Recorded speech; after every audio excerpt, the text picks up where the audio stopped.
blues music, jazz music, punk music, mostly punk music was on this property here. This was more of a parking lot, which is open, and it's amazing. I'm so happy that it's open. I saw a couple ladies. This is a no loitering area. The authorities will be notified if you do not leave the area immediately. That's that. We are leaving immediately. Welcome back to the channel, everybody. That is Bruce Street crossing over East Fremont. This is going to be part 2 of my walk down East Fremont. Just want to showcase some of the older hotels and motels. We're going to start with the Desert Moon. This is the Desert Moon, built in 1952. Still running.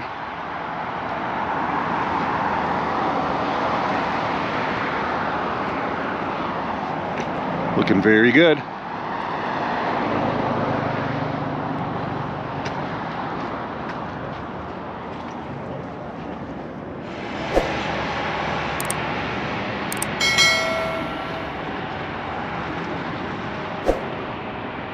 This was once the Milan bakery. Just a little side note, this building here was built in 1952 as the Salvation Army building. And then a man named Milan bought it and ran it as a bakery until 2010. And now it sits empty, as do many of the lots and hotels along this way. The Economy Motel at 1605 East Fremont was built in 1953. Let's take a look at that, see the state of it.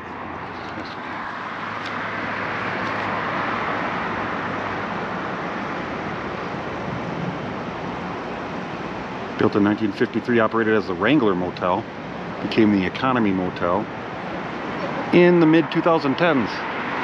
Still functioning.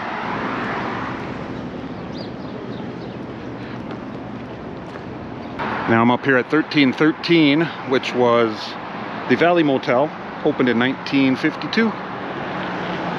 Not much going on there. And right across the street is the Hostel, which I have stayed at. It has a very nice pool. It has a nice pool because it was opened in 1964 as a Med City Motel. And it was renamed in 1970 as the Mariana Inn. Then it went on to be a backpacker hotel, much like a hostel. And it has operated as a hostel ever since. The Lady Luck Motel opened up as the Turf Motel back in 1951.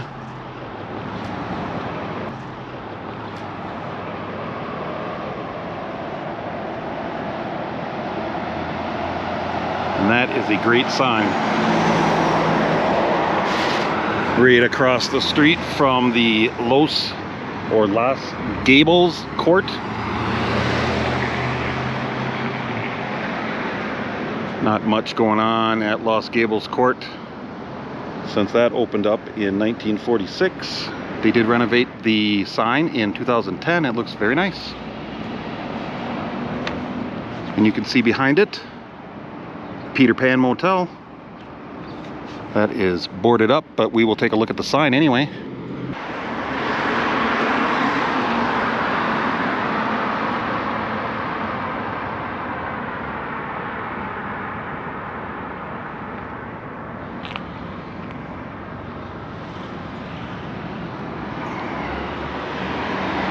Peter Pan Motel sat here on this spot,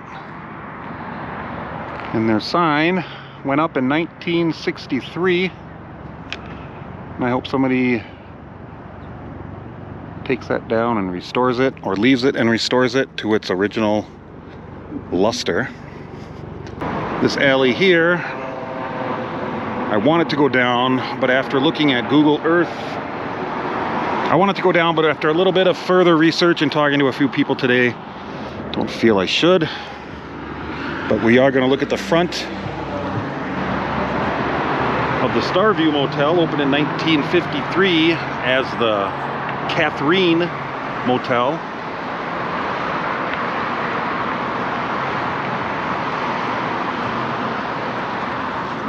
Renamed Starview Motel in the late 50s.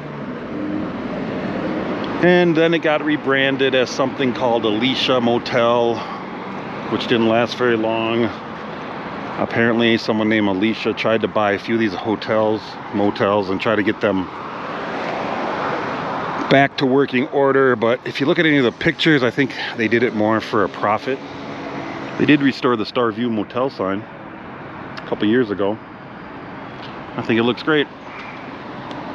Let's move down to the Fremont Motel.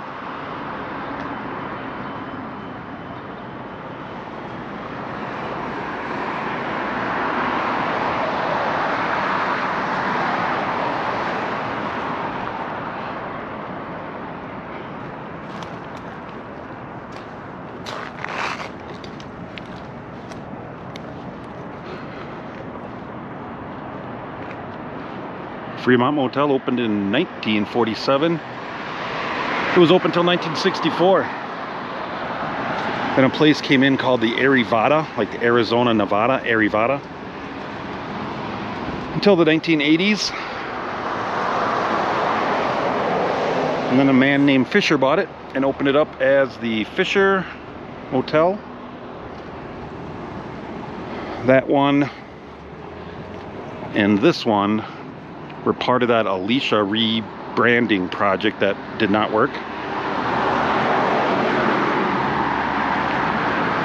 Las Vegas Motel originally opened up in 1944. It's a great sign, iconic sign.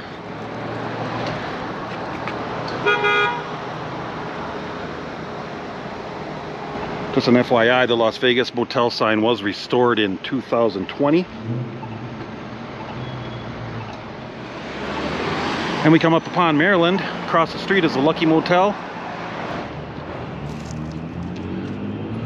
The Lucky Motel was opened up in 1951 by the Franklin brothers. More on them in a minute. They added the pool in 1957.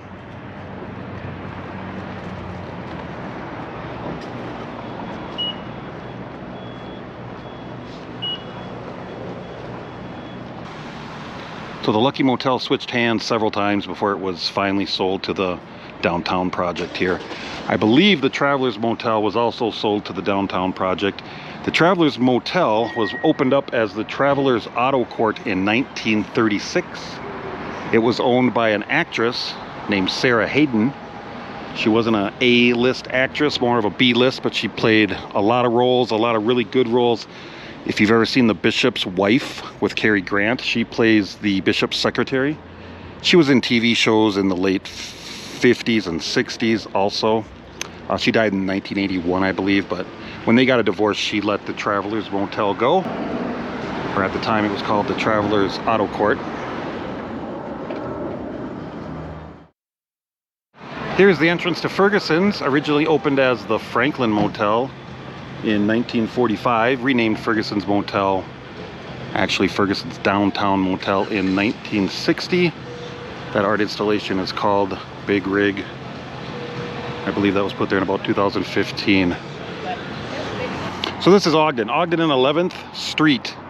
And this tower doesn't really have a name, but we will call it the Willis Tower of Las Vegas. It's a 130-foot steel tower. Was brought to Las Vegas by a man named Willis B. Smith. He brought this here in 1971 from Odessa, Texas.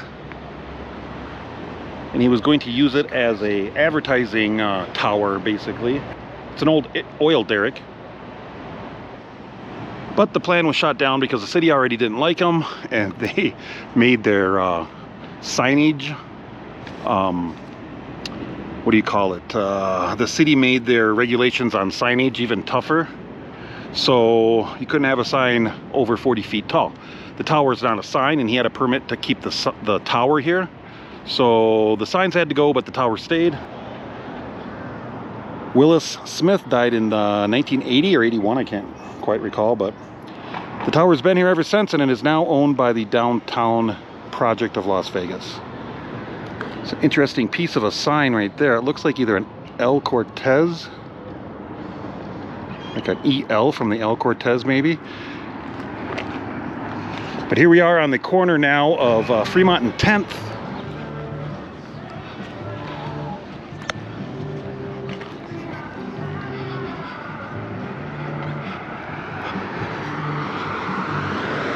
Past site of the Bunkhouse Saloon. Now sits the Golden Goose mascot from the casino established in 1974. Holy moly. I'm exhausted, guys, and it is in the triple digits. It's been in the triple digits for months here in Las Vegas. And I'm ready to get inside, have a nice cool beverage. Well, my lips are extremely dry. I can barely pronounce my words, so we're gonna end it here on the corner of Fremont and 10th.